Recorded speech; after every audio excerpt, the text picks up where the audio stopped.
A'udzubillahi minasyaitonirrajim. Bismillahirrahmanirrahim.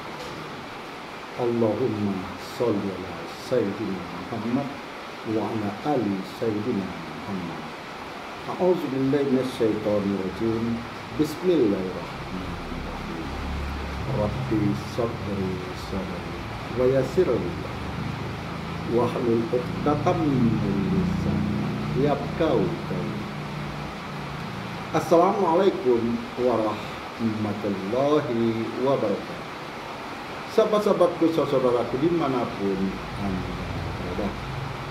Bagaimana kabar sahabatku, saudaraku pada hari ini? Alhamdulillah sehat walafiat baik jasmani maupun rohani. Saudaraku, sahabat-sahabatku dimanapun Anda berada. Pada malam hari ini saya ingin mengajak topik, yaitu membayar zakat fitrah. Zakat fitrah. Sahabatku, saudaraku, kaum Wahabi Salafi mengatakan bahwa di Indonesia ini dibayar dengan beras. Zakat fitrah itu dibayar dengan beras. Sementara di zaman Rasul, di zaman sahabat, pembayaran zakat fitrah itu menggunakan dengan gandum dan kurma. Katanya karena tak ada beras waktu itu. Tidak ada beras katanya. Apakah benar seperti ini pemahaman Ustadz Wahabi Salafi? Yuk kita kupas tuntas pada malam hari ini. Sahabat-sahabatku, saudaraku dimanapun Anda berada. Di zaman Rasul dan di zaman sahabat, zaman tabi'in, itu kalau di Jazirah, di zaman Rasul itu makanan pokok mereka adalah gandum dan kurma. Makanya di zaman Nabi kita, Rasul kita, Nabi Muhammad SAW, pembayaran zakat fitrah itu menggunakan gandum dan kurma. Nah, di Indonesia,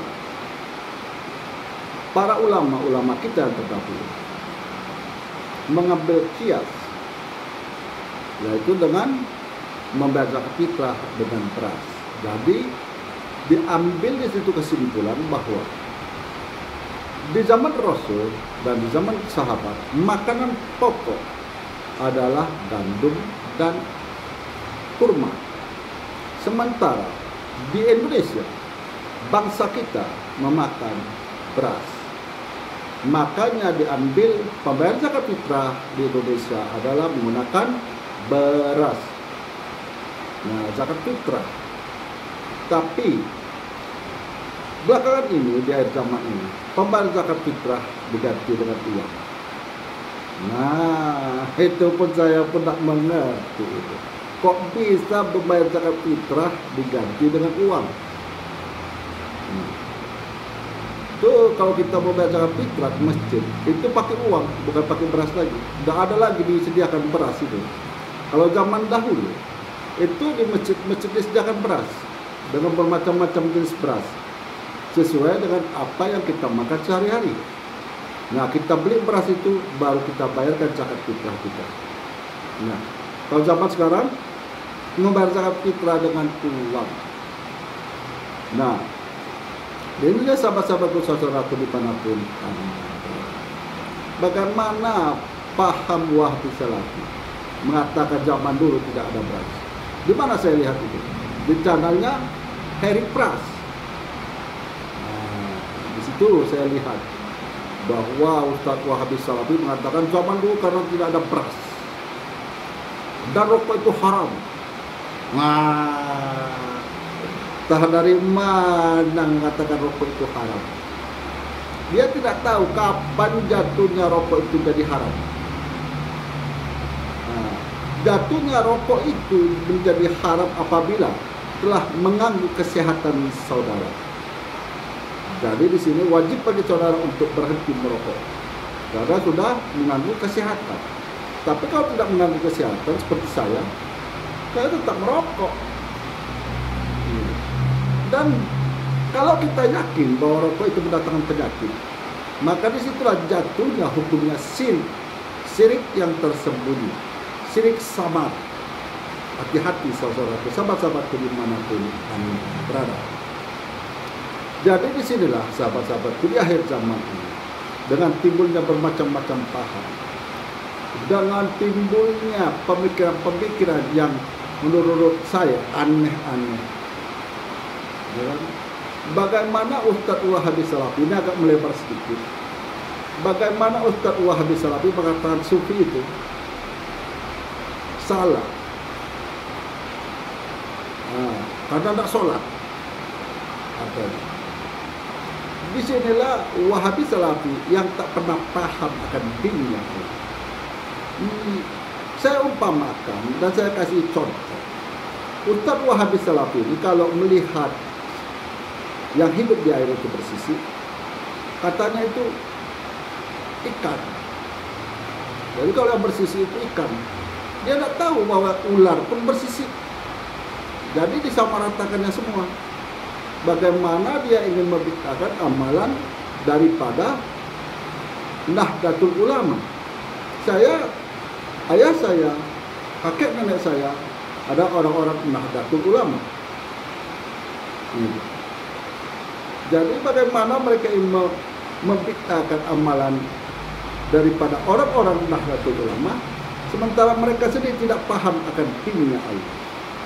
Bagaimana mengatakan zaman dulu tak ada beras? Ya jelas kalau di zaman Rasul, di zaman sahabat tak ada beras. Mereka menanam gandum, mereka menanam kurma. Maka zakat fitrah itu mereka bayar dengan gandum dan kurma. Nah, sekarang ini yang dikatakan bid'ah. Yang mana? Membayar zakat fitrah dengan menggunakan uang. Ini bid'ah. Nabi tidak pernah contoh.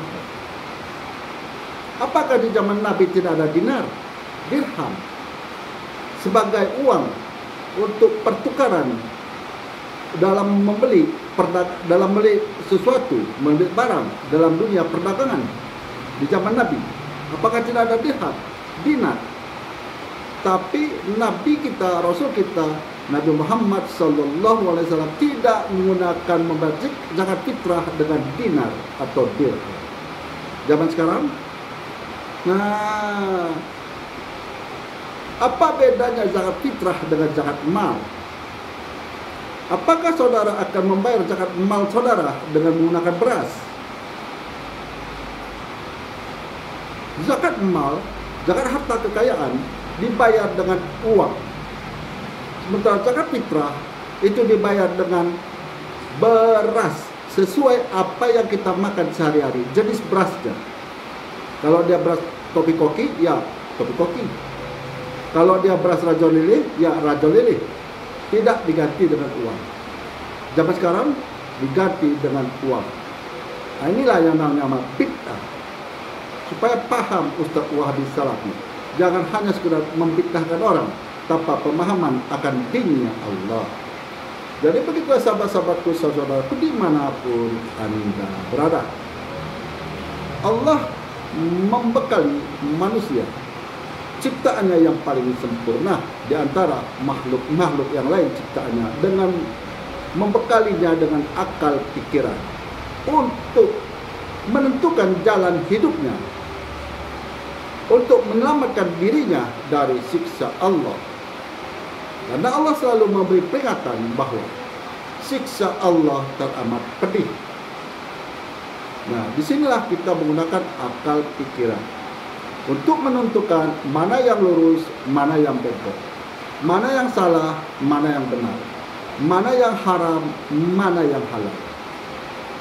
Nah, bagi sahabat-sahabatku, saudaraku dimanapun Anda berada, apabila ada yang sakit, baik yang dirawat di rumah maupun yang dirawat di rumah sakit, marilah kita bersama-sama mendoakan supaya mereka diberikan kesembuhan oleh Allah yang Maha Kuasa, beraktivitas sebagaimana mestinya.